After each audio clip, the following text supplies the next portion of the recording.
So the composer of this theme song is by Ambrose Kamai, and the lyrics is by Deacon Paul. We shall witness it.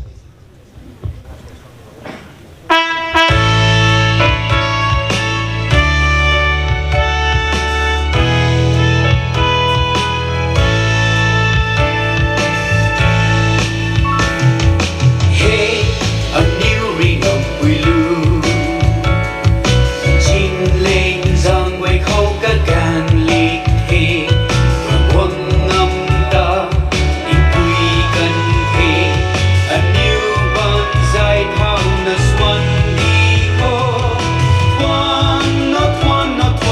thuan no Jubilee, Zaat kaguai Raguangh Oinamlong, Raguangh charin Zian suan no Halleluiah. Tingsaeng khuan dikho Raguangh Zian le chu-zaeng Si-pung Raguangh pou-pei Guangh Jesu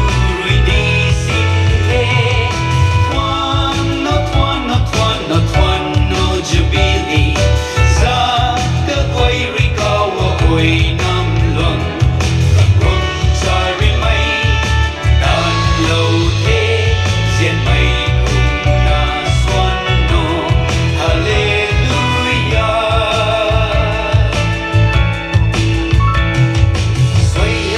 Kaimaibut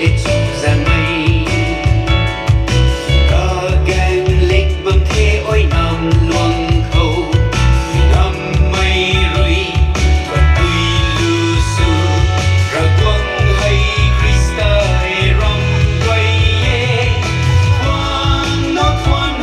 Oinamlong thuan no Jubilee, Zaat kaguai Oinamlong, Raguangh charin Zian phung na suan no Halleluiah. Aniu pou-pei Oinamlong Kaimaibut Raguangh Kaimaibut le Kaithibut Aram Oinamlong Raguangh Zian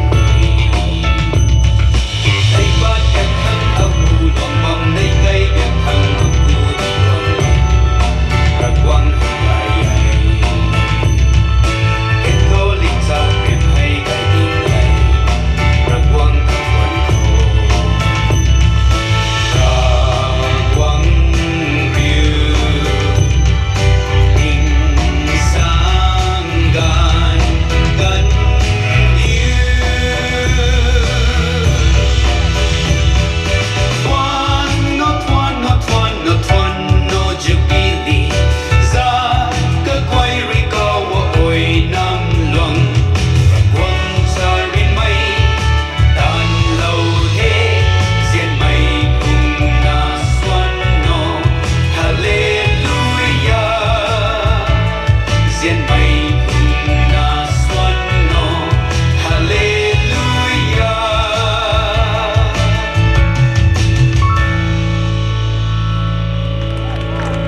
Wow, beautiful. Charin